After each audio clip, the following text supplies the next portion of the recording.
পুজোর দিনকে আমরা সব কিছু নিয়ে রেডি হয়ে বেরিয়ে পড়েছিলাম পুজো দিতে যাওয়ার জন্য। তো প্রথমে এদিকে দেখতেই পাচ্ছ রাস্তাটা কতটা গরম হয়ে গেছে, বুঝতেই পারছো কত রোদ। তারপর পুজোর ওখানে পৌঁছে আমরা সব কিছু আমাদের ফল প্রসাদ তোসাদ সব দিয়ে দিলাম ওখানে। তারপরে আমরা এখানে প্লাস্টিক ছিঁড়ে বসেছিলাম গাইস, মানে কি বলবো, কিছু না পেয়ে আমরা প্লাস্টিক ছিঁড়েছি, তারপর দুজন মিলে বসেছি। তারপরে এখানে আমরা অনেকক্ষণ বসে থেকে পুজো দেখছিলাম। তারপরে কিছুক্ষণ পরে শুরু হলো অঞ্জলি।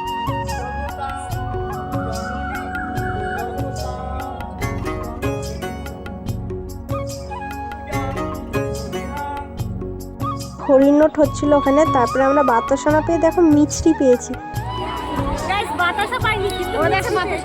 তারপর কিছুক্ষণ পরে শুরু হলো মাকে স্নান করানো, মানে ডাব কেটে কেটে মাকে স্নান করানো শুরু হলো। তারপরে আমরা ওখানে দেখছিলাম দাঁড়িয়ে দাঁড়িয়ে কত ডাব গাইস, দেখতে পাচ্ছ। আর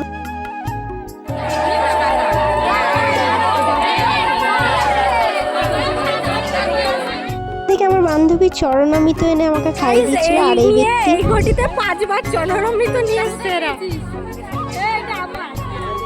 তারপরে আমাদের প্রসাদ নিয়ে আমরা বাড়ির দিকে রওনা দিলাম। আর এদিকে দেখতেই পাচ্ছ রাস্তাটা কতটা গরম হতে পারে, কারণ এখন প্রচুর রোদ। তারপরে বাড়ি এসে আমি এখানে পান্তা ভাত খাচ্ছিলাম, কারণ শীতলা পুজোর দিন পান্তা ভাত খায় আমাদের। তোমরাদের কি খায়?